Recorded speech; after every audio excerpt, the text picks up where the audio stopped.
Okay, I think we're live. Let me go ahead and do a couple of tests here. You guys hear this?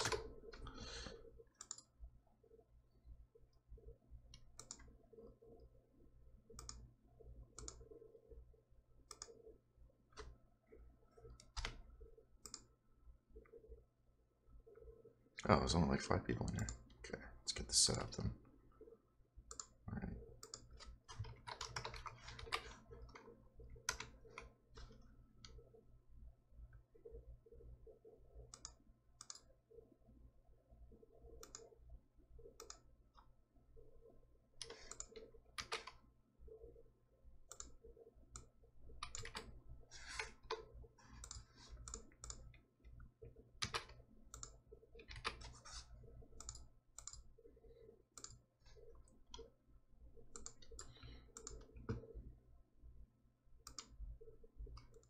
Okay, now we have YouTube pulled up. Oh, nice. Okay, you guys can hear it. Can you see this?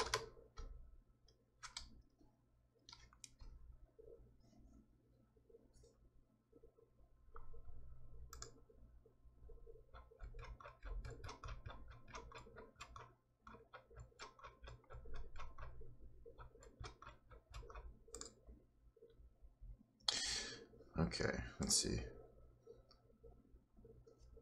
We'll give everyone a couple minutes to come in, and let me get my YouTube and Twitch stream set up. So I'm streaming on both right now. So if you prefer to use YouTube, you're more than welcome, and if you prefer to use Twitch, then by all means do so. But I'm streaming on both right now.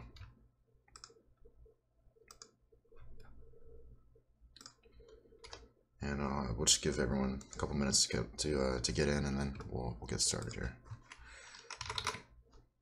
Yeah, I'm streaming on. Usually I use CryptoWatch, but I've made the move to TradingView because I've decided not to support Kraken products. I'm gonna speak with my dollar.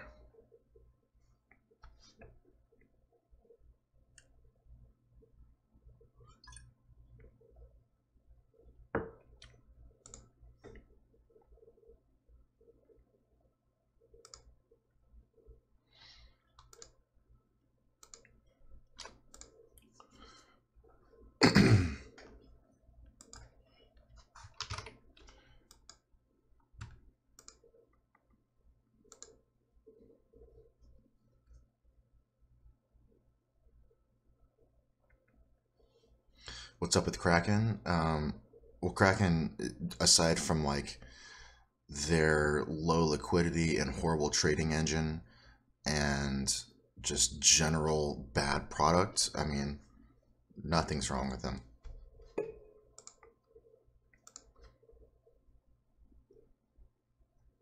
Oh, the sound is more clear on YouTube.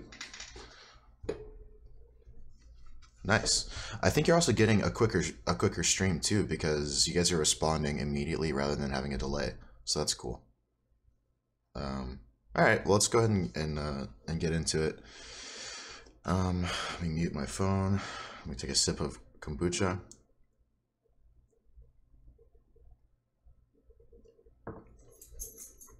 Perfect quality on YouTube. Sweet.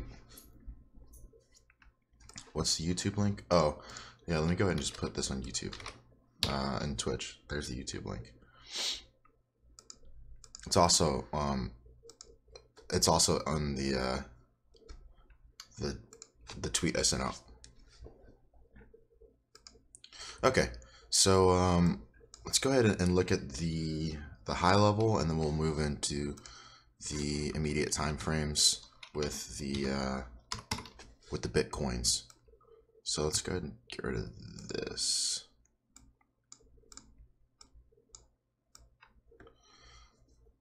So gotta actually adjust the screen a lot because this big ol' thing we got going on here. But all right, so pretty big increase last night, and just all day yesterday, and you can see that we made a new all-time high. So let's go ahead and take these layers. Well, let me pull up a different exchange so I don't have to mess up this thing. Let's see, Bitcoin. Let's do, yeah, Coinbase. Word.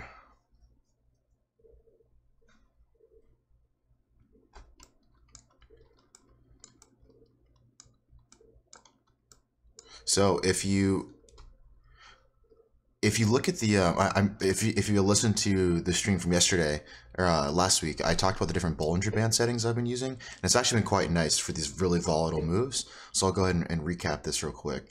Standard Bollinger Band settings are right here. It's giving me the 20 close 2. So if you open this up and you look at the inputs, it'll be 20 close 2. But what I found is that during this really volatile move, the new Bollinger Band settings actually work quite well and contain a lot of the information rather than the default settings. So let's go ahead and look at the default settings and we'll compare and contrast real quick. So if you look at the default settings, you see that on the higher time scales, the bands get pushed and broken a lot, but it doesn't ever actually pull back. However, if we keep the same time scale and we go to the new settings, they're contained quite nicely, and it adjusts for the volatility really nicely. So if you're curious about those Bollinger Band settings, they're right here, and I'll show you guys that real quick. So it's gonna be the 10 close 1.9. It just accommodates it. It adjusts for the volatility, which is really nice because considering Bitcoin's making such sharp moves. And then we'll go to the actual material. So just to recap, if you're curious as to why my Bollinger Bands look different than your Bollinger Bands, it's because I'm actually using a slightly different settings. And these are settings that were recommended by John Bollinger himself when on several pages. He recommends during volatile markets to make them a little more responsive, don't have such a long period of moving average, and it makes it a lot cleaner. So if we look at the 12-hour, and we drop some fibs on here. Go to the Fibonacci retracement, and we do a fib extension.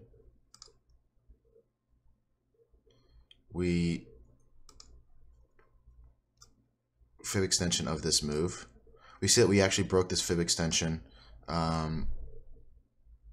with a lot of strength, a lot of volume. The volume on the 12-hour has been increasing, and it was very sudden and very violent. So like if we zoom in onto the 30-minute, we see that this spike of volume is really what set everything off. And the whole move was diverging the entire way, but it was being shoved upward. And when it looked like the market was gonna maybe potentially turn around or consolidate, another market buy would come in and stop people out. And if you guys don't follow whale calls on Twitter, whale calls is a really great resource just to keep yourself in check and see, is this a healthy move or is this a short squeeze? And all of these moves in here were short squeezes. And that's indicative, if you go on whale calls, what it is, it's a Twitter feed that shows you when futures get liquidated on OKCoin. And it was just a massacre yesterday. People were getting liquidated left and right, and they were, it was basically just propelling all of these moves. So people kept trying to call the top. And just to go over what a short squeeze is real quick, let me get my little pen out. Where is my stylus? If I can find it. Oh, here it is. So just to go over what a short squeeze is. So when the price goes up, Let's make this blue. That's not blue. Blue. Okay, so as the price goes up, you know, people try to call the top, you know, and because what they want to do is they want to jump the gun, and this is a really aggressive trading strategy that has a high risk but also has a high reward if you time it well. And so what it attracts is it attracts the more aggressive trader to try to see when they see the trend starting to round out, they start to enter their shorts. You know, they enter it here, here, here, and usually what happens is the market goes down and then it'll go up again. But what's been happening here is as the trend rounds out, people start entering their shorts, and then a big market buy will come in and it'll stop all of them out. And so what happens when you get stopped out on a short position? So if you're in a short position, you're betting that the market's going to go down. So you take out a loan, and so you say, I'm going to sell here and then buy back here, so you know, keep the profit on the bounce. But if you take out a short, that means you're selling, right? But in order to close your short position, you have to buy, and typically it's a market buy because you're forced out of your position. So when you have a market buy, it propels the price even higher. So if you go here and you're an aggressive shorter, and then all of a sudden someone puts in a market buy and say your threshold of pain is like right here, right? The price is right here. So on market buys and it forces the price up here, well then the guy that has a stop loss here, he all of a sudden has to market buy, and then he pushes it up higher, and it stops out the next guy, which stops out the next guy, which stops out the next guy. And this keeps going until everyone gets stopped out. And then you see it here. So it rounded out here and went down, rounded out here and went down, and then it did it again, and then it did it even more violently here. And this is where the real carnage took place, was right in here. And if you go on whale calls, you see that right in this price range is when everyone started getting liquidated, because that fib extension that I showed, it stopped like right here. You see this solid black line on my screen. This was the price target of this run. It was this line right here. So everyone started having shorts up here. They started having their stop losses in this range right here. And you know, big smart money, not smart money, that's the wrong word to use, but whales with large pools of money were brute forcing the market up, and it just stopped everyone out all the way up until it finally reached its climax, and then it came back down. And right now there's a lot of people in this range that are short, a lot of people that are going to be short. So keep an eye out for the market. You know, I can't stress this enough, but don't try to time the top of this market, because this is, my guess is, you know, whether this actually reverses or not, I'm willing to bet a large sum of money that we're going to see another violent up thrust before the end of the day. That's going to stop out everyone that's in this range, as well as, you know, the prices that are higher. You know, it's going to get pushed up to 6K, I would have to imagine, because it's too tempting not to. Everyone's getting greedy, and the big players know it. So everything in here, the price is going to get shoved in there, and it's going to stop everyone out in here, and it's going to do another one of these moves right here. So yeah, something else to consider too is this divergence on the momentum indicators.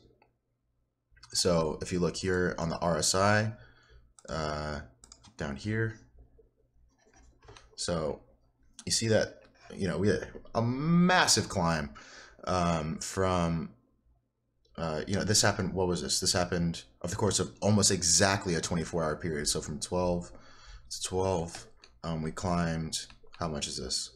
4,800 to, climbed $1,000. This is $1,000 climb in 24-hour period. Okay. I don't think anyone, unless you were on the inside of this, there's no way anyone was calling $1,000 move in a 24-hour period. That's fucking insane. And so what we see is, as a result of this, the RSI has been diverging this whole length of the way up. It's a pretty straight line, guys. Hope you're impressed by that.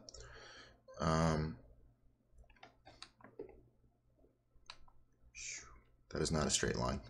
But you see here that as the price is making new highs, new high, new high, new high, the RSI is actually making new lows here, all along the length here. So it's fair. It's a fairly unhealthy move, but it's being brute forced by short squeezes. So this could go on indefinitely. This is something that using technical indicators is probably not going to help you time the top of this market, because it's just rife with brute force manipulation. Plain and simple. This is not like an adoption of a new paradigm. This is what Wyckoff would call the composite man. The composite man. And so for those of you guys who have been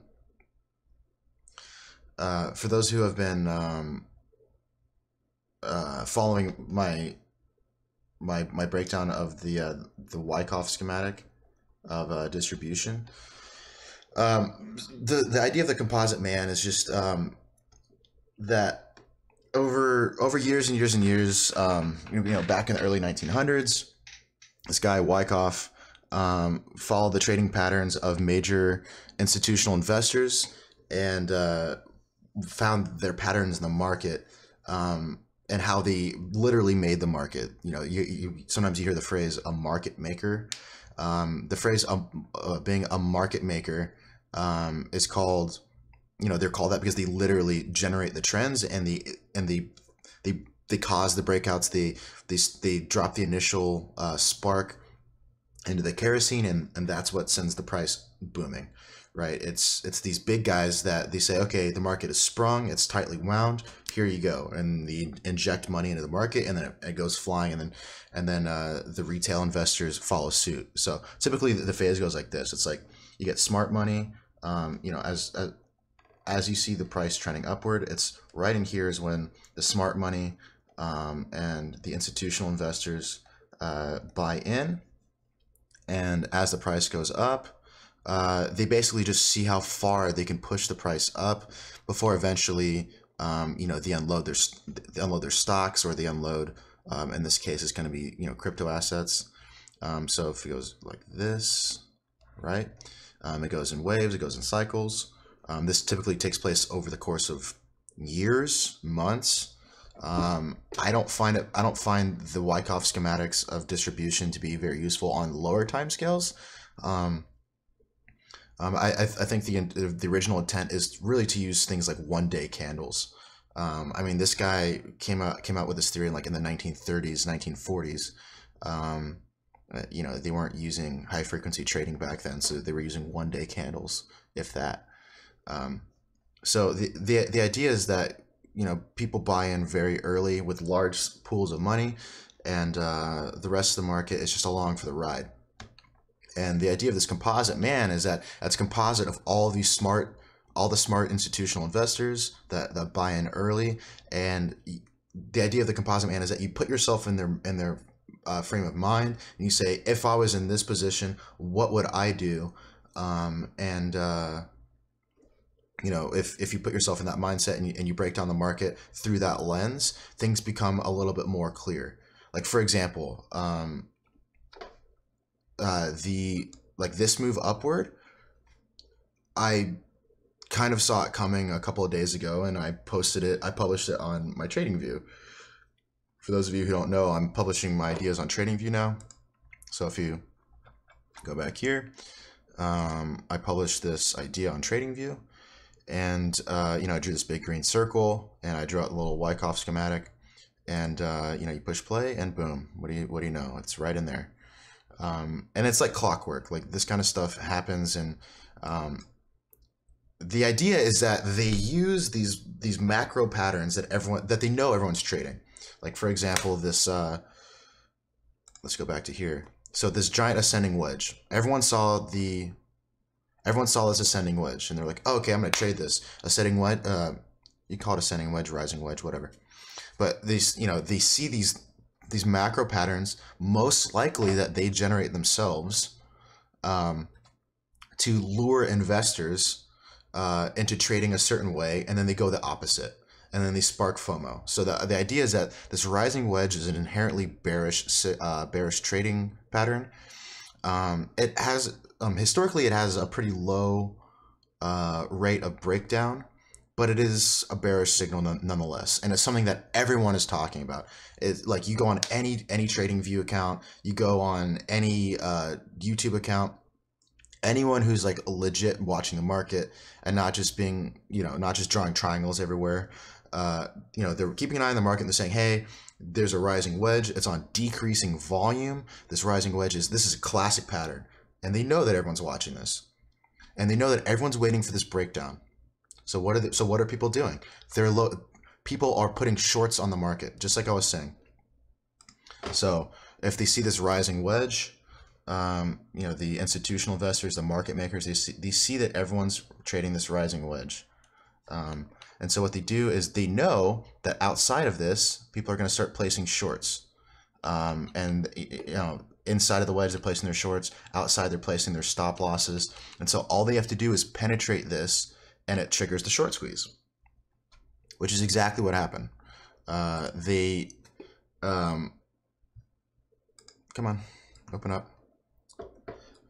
They know that everyone's placing their shorts because that's what people do in a rising wedge. It would not be a smart play to go long inside a rising wedge because it's a bearish pattern. It's basically like seeing a bear flag and be like, okay, I'm going to go long at the peak of a bear flag. No, like you wouldn't do that because that's just the risk to reward is not there. So you do the thing that has the lowest risk with the greatest reward. So people are going to be putting shorts inside the wedge. Well, they know that, and so they spark this FOMO right here. You see how it's right on the edge of the wedge? And all it took was one giant market buy, and all this uncertainty just got vaporized. And in one solid market buy, they stopped everyone out. And this just keeps going over and over again. Okay.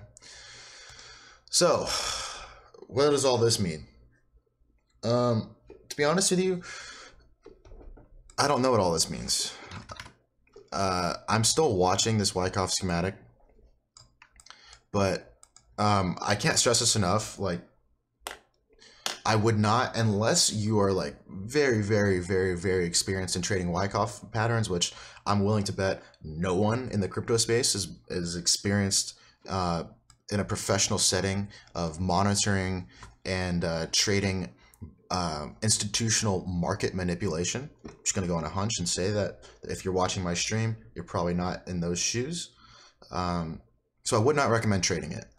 But what I would recommend is keeping an eye on it so that when you see these movements, you recognize them and you say, aha, this is what the composite man is doing. I recognize these sorts of patterns, and this is why this is happening. I mean, I was right in here, right in this little period, this little area right here. I was calling for a new all-time high for days, and sure enough, it pops out, and we get a massive all-time. I definitely didn't think it was going to go up to 5,600. I thought it was going to top out at 54. That's why I have my little fib extension here. I thought it was going to top out at 54 and climb down. So where does that leave us? Let's look at the 4 hour. So the 4 hour, what is this? Let's get rid of you. So the 4 hour, in terms of the momentum indicators, the 4 hour actually looks pretty healthy, surprisingly enough. I mean, if you brute force $1,000 within a 24-hour period, it'll look like it's got upward momentum. But so if we look down at the MACD here, we look down at the RSI, it's showing upward momentum with the price. The volume's consolidating here. If we zoom in on the 15 minute, we see here that the volume's starting to consolidate. I mean, even like look at the 30 minute, probably looks better. The volume's starting to consolidate, and it looks primed for another move upward. So we're seeing this consolidation within these bands. The volume's not really like dumping. It's kind of just starting to level out.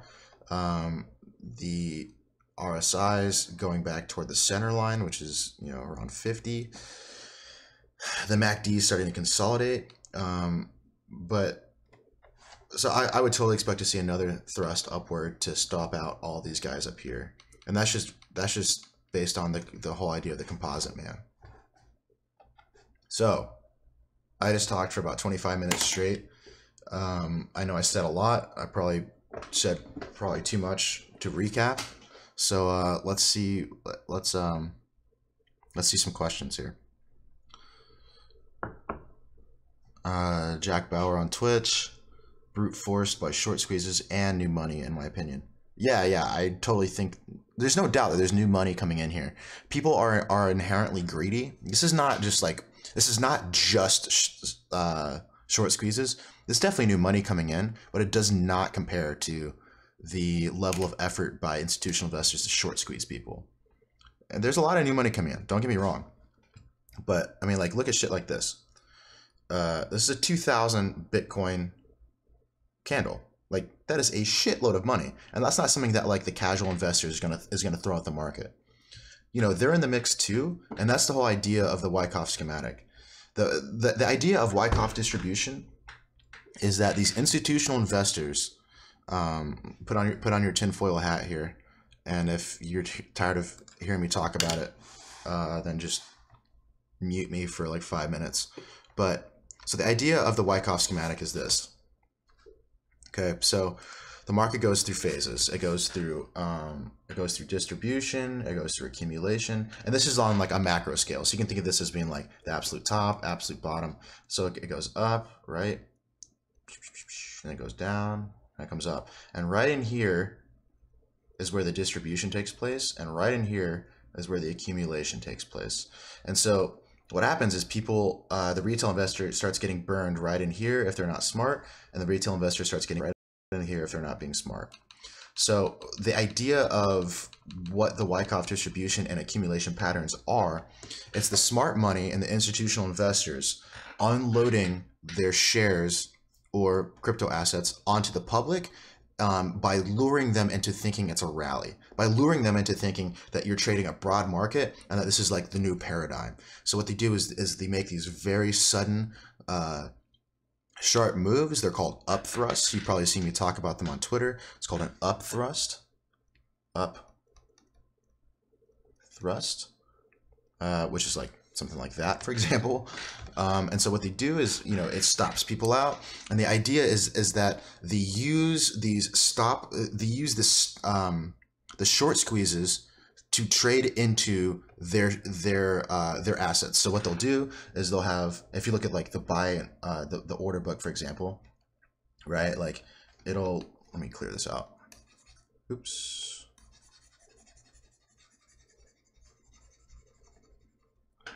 So if you look at like the order book, for example, right, like it goes down, here's your market price, and it goes up again, right? Here's all your buys, here's all your sells.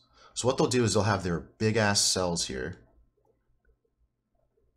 They'll have their big sell orders, usually tapered in there. It's not just going to be like a big wall. It's going to be a gradual. And so what they do is they find the point where people are going to have their stop losses, and they do this by testing the market. They're basically prodding it. They're going like, you know, they're going to poke the market. They're going to poke the market. They're going to poke the market, and then boom, here comes the right cross, and then they knock out all the shorters. And what it does is it propels their stop losses into their sells, so that they can unload all their coins and all their shares, or you know, whatever they're accumulating, onto the public. And that's how they do it. Like, that's the process. Is that they buy very low, you know, back in the triple digits most likely. And then, you know, they buy down here, and now we're at like 6K here. And then they force the market into buying their shit before they ultimately send it back down. And then it just keeps going over and over again. So that's the idea, is that they're luring in the retail investor. So Jack, when you're saying that you have friends calling me out of the blue to asking how to buy, that's what they want.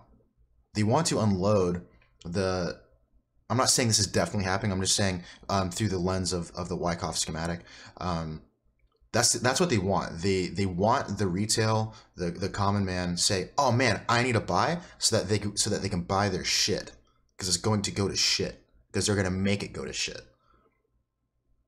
Anyway, That's the tinfoil hat theory. All right, some questions.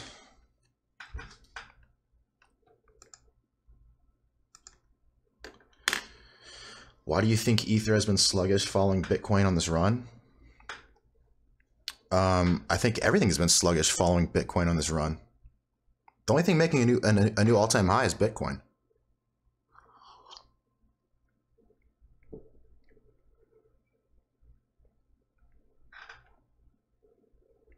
Hey, for someone who is still at 70% of his portfolio in alts, would you recommend going into Bitcoin at a loss now? I'm not going to recommend you do anything with your money. You got to figure that out for yourself, man. I'm tired of seeing people blame me for their mistakes. Why do you think? Okay, I already answered that. Can you take a look at the Ether chart? Yeah, let's finish talking about Bitcoin first, though.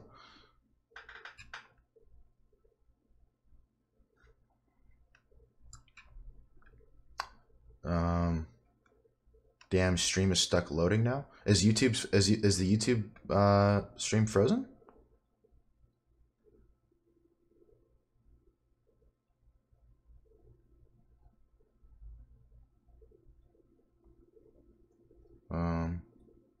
Back live now. Okay. You guys have any more questions about this Wyckoff stuff? Because I'm gonna keep talking about it. It's something I've been keeping a very close eye on for a while. Thoughts on OMG, not just as TA, but as overall fundamentals on the projects? I actually don't know too much about OMG fundamental wise. I mean, I trade it, but I don't know much about it fundamentally.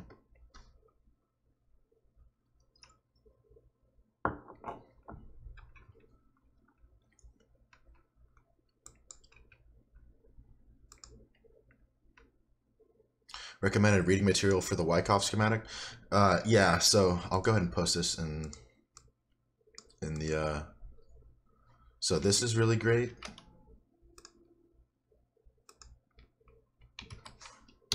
That's really great, and this is really great.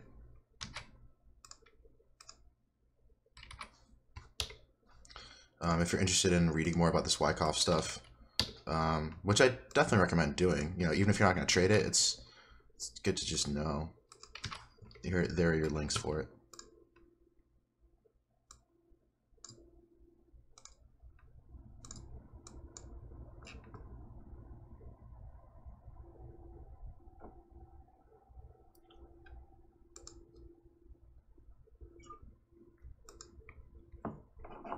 So using Wyckoff, you think they're going to turn crypto to shit? Yeah, I do. If it's following that pattern. So, let me cover Ether, and then we'll go back to the Wyckoff stuff, because I could talk about this forever. And I think it's totally legit, but let's go ahead and look at Ether.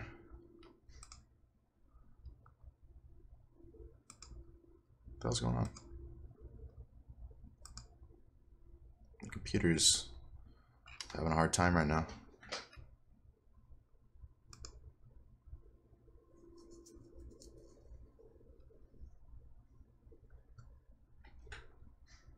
Where's Ether? This is Ether. Okay.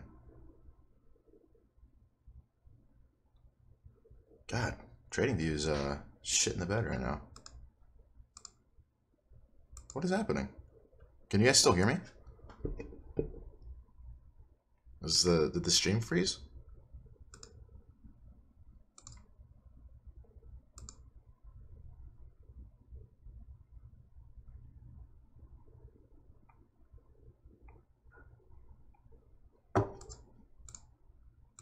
What's going on right now? Stream's working fine. I think TradingView is taking a little shit right now. Come on. There we go. Okay. So here's Ether.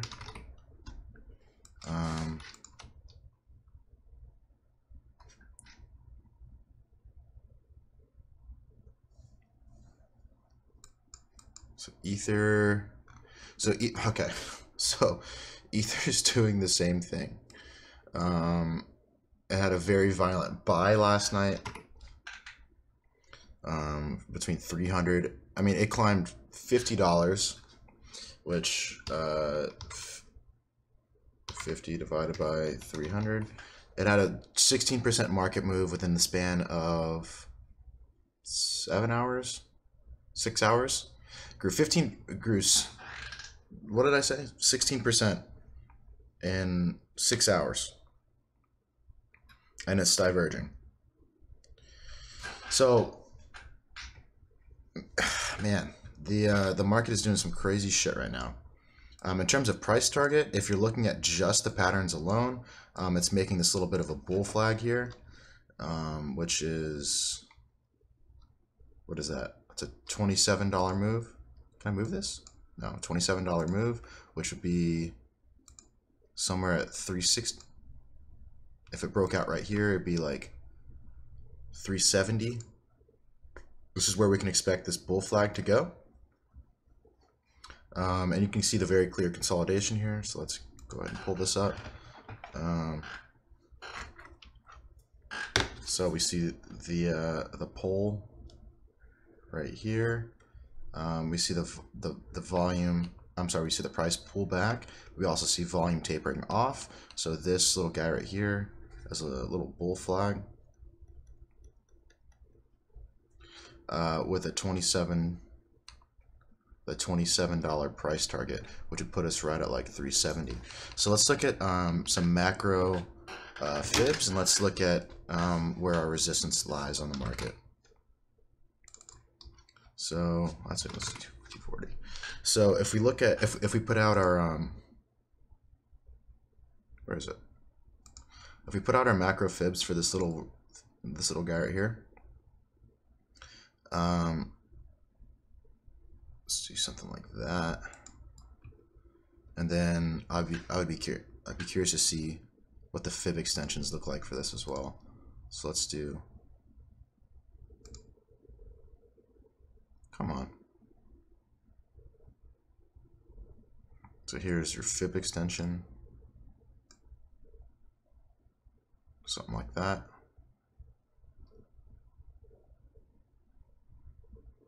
Or maybe it would be like right here. Yeah, this is probably a little cleaner. So let's make you a different color so we can just see it better. Let's make you pink. There we go. Cool. Pink and oops, pink and let's do it like that. Cool. Now we can see the differences. Okay, so let's go back to our price target. So what did I say it was? From here to here, a $28 move. So if it breaks out from here, it would be a $28 move, which puts us right below the fib extension for this move. When I was testing this 350, I would be very surprised if it broke this 350. I would be very surprised if it broke this 350 for a couple of reasons. So if we go back to the historic resistance, we see here that there's very, let's get this right in there.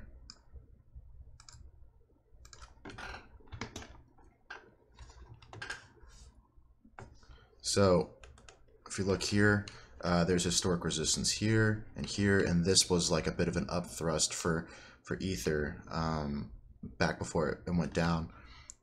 But this 350 is coming about right after this massive move upward. It's coming about on, if we look at the 30-minute, the volume is actually decreasing overall. So the peaks are getting lower.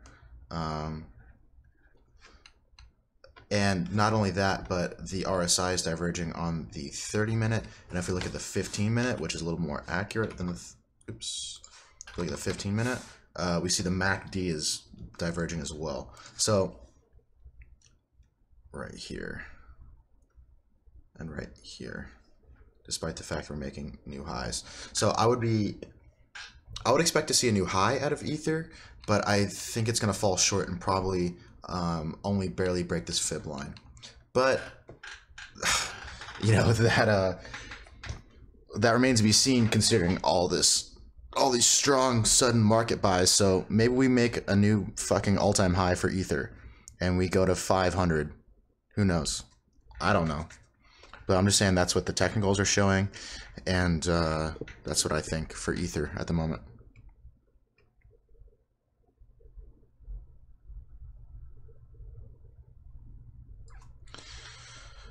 All right, what does this guy say? I work for a Forex broker, and one of our clients guesses the markets for a few currencies correct because of leverage and catching the market trend. He ended up making $4 million for a month or something like that. So he did the smart thing and continued trading and lost it all. Because he's from the Middle East, I guess he trades for fun, if you can call it that. What a story taught me, though, is all these stupid strategies may work, but this guy spit in their face by making $4 million with just luck. Nice setup for 3 pushes to a high. Yeah, it is a nice setup for 3 pushes to a high.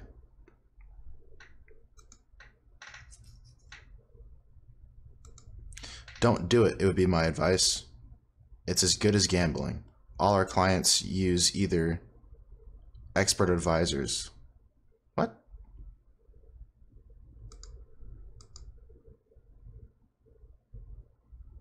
There's some who appear to place the trades themselves. What are you talking about? All right. This guy is annoying me. Let me time you out. How do I do that? Time.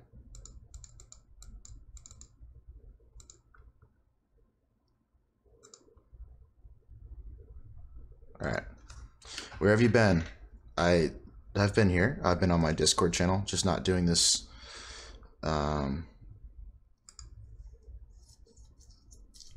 Two bull flags plus volume decreasing equals continuing bull trend. Sorry, noob. What? All right. Does anyone have like anything that's not a trolly comment? That'd be cool. What would make you feel Wyckoff doesn't apply, i.e. how would it be invalidated? More organic buys. So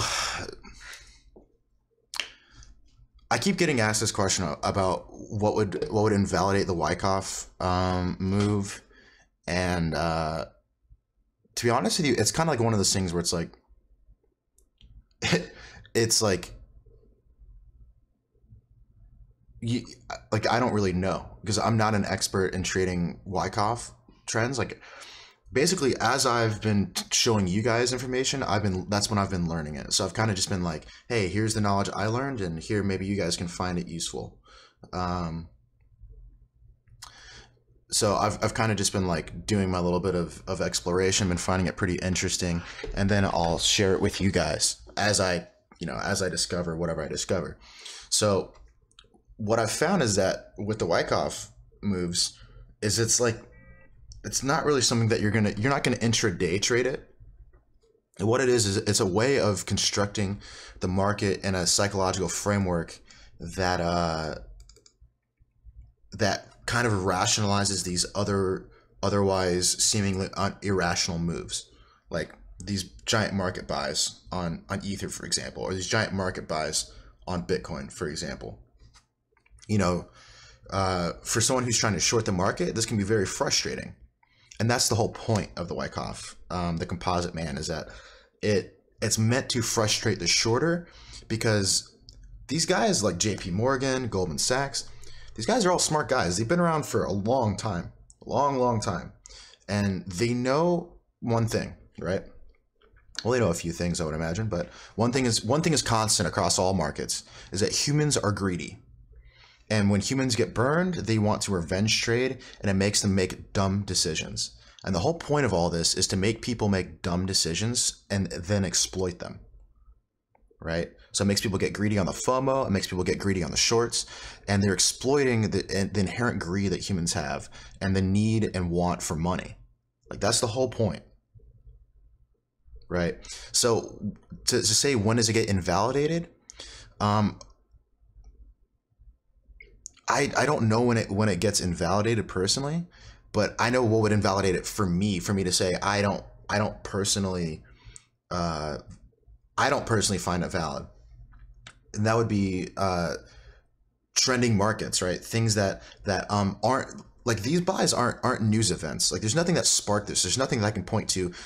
Nothing that I've seen. And if someone's found information, like I would love to see it. But there's nothing that someone can say, hey, these buys sparked because of X event, or these buys sparked because of organic buys. Like these aren't organic buys. These are sudden market buys that are moving the market.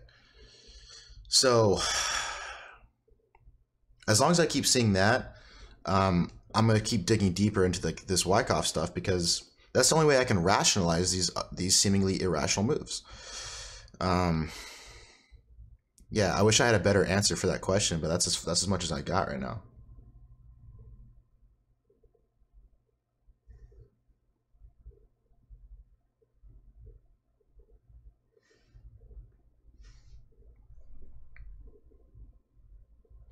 Wouldn't wouldn't wouldn't invalidating Wyckoff be pertaining to the fact that individuals are coming into the market prior to institutional money, because we currently aren't aware of giant banks buying in yet, correct? Oh, no. Institutional investors have been in the space for anywhere between 2 to 4 years. This is not like Bitcoin didn't get to 5,600 because everyone thinks the tech is super cool. That's not what happened. Big buys sparked because of Bitcoin Gold hard fork and Byzantium Ether hard fork. No.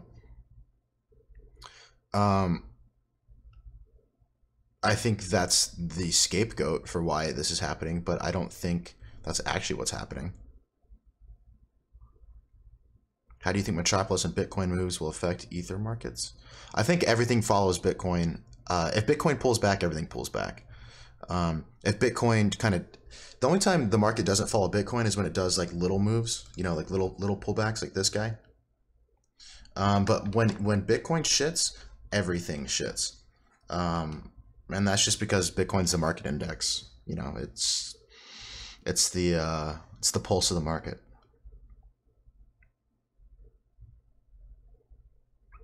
Does that mean you think Bitcoin is inflated right now? I don't like the word inflated. I think it's over speculated. That's not to say that I don't think Bitcoin will deserves to have this. That's not to say I don't think Bitcoin deserves to have this price, or I don't think Bitcoin will even reach higher prices and remain above them indefinitely. That's not. I don't like. That's not at all what I'm saying. And if that's what you're taking away from what I'm saying, that's not. I'm gonna go ahead and say that right now. It's not what I think. I think ultimately Bitcoin will go to significantly higher highs. But in order for me as a trader to feel comfortable, like holding a long-term position, certain events need to take place, and these aren't convincing me to do that. Is this Ether divergence bullish or bearish? This is bearish divergence on Ether right here. Do you think the impact of Ether... Wait, I already talked about that. Do you think you would have made more money just holding triple-digit Bitcoin at the start of the year? No. I wouldn't have. But I also trade, so it's a little different for me. So the composite man theory is for long-term investing? Yeah. The composite man is not for intraday trading. That's not the whole point of like the composite man and Wyckoff schematics. That's not the point. Do you think Ether is a better tech than Bitcoin? That's like saying, do I think bananas are better than steak? Actually, that's a more valid question. They're two different things. Like, Bitcoin has one purpose, and it's, to store value and transfer wealth. That's it. Ether is, it's a lot more nuanced than Bitcoin. They're two different crypto assets. I don't even see them in the same. I don't see them in the same lens whatsoever.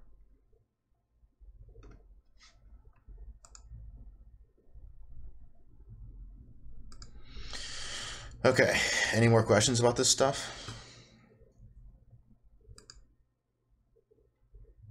Ether is to make ICOs.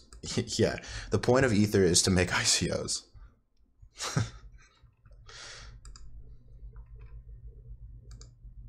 Yeah, any of you guys have any more questions?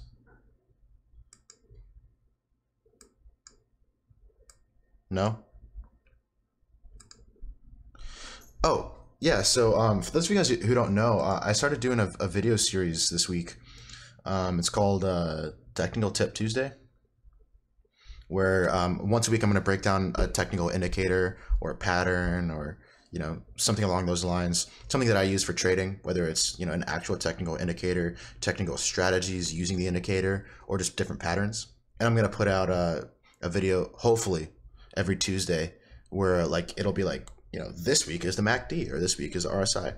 And so the first one that I did this week was the RSI. So if you're interested in checking out how to use the RSI and how I use the RSI specifically, that's on my YouTube channel. I recommend checking it out, especially because a lot of people have questions about how to use it, and I think it's just a better way to consolidate information and have a go-to resource for those who like to study market trends and want to actually trade it.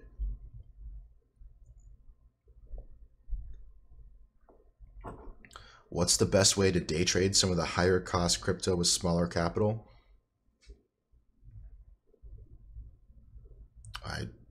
That is a very long and complicated answer.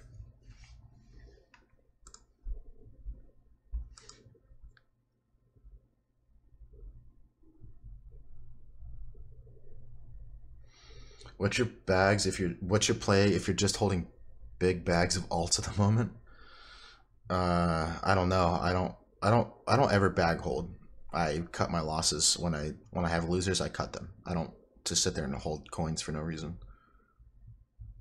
That's something you got to figure out yourself, my dude.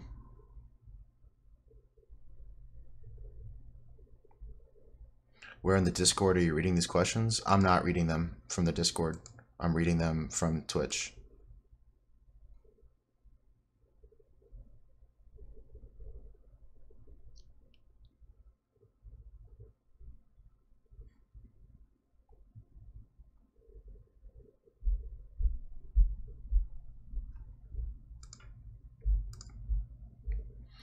All right, so would you buy Bitcoin at 5,700? Well, no, because right now the price is 5,650, so that would seem a bit silly. I like to not buy the top. Yeah, so I'll go ahead and show my Discord real quick. So if you like the content that I'm putting out and you want to continue this conversation, I'm gonna try to do these weekend recaps on Fridays. I think it's good for everyone involved. It kind of declutters how much shit I'm putting out, and it complements the Technical Tip Tuesdays that I'm going to be doing. The triple T's, just the tip, whatever you want to call it. But if you want to continue this conversation and join the little trading group we got going on the Discord, you can check that out in the description below, and you can access it via Patreon. It's $20 a month, and in my opinion, it's worth the money. So, yeah. So, if you guys have any quick questions before we go, I'd love to answer them. If not, then we'll just go ahead and peace out and enjoy your Friday, and hopefully not get destroyed by this market.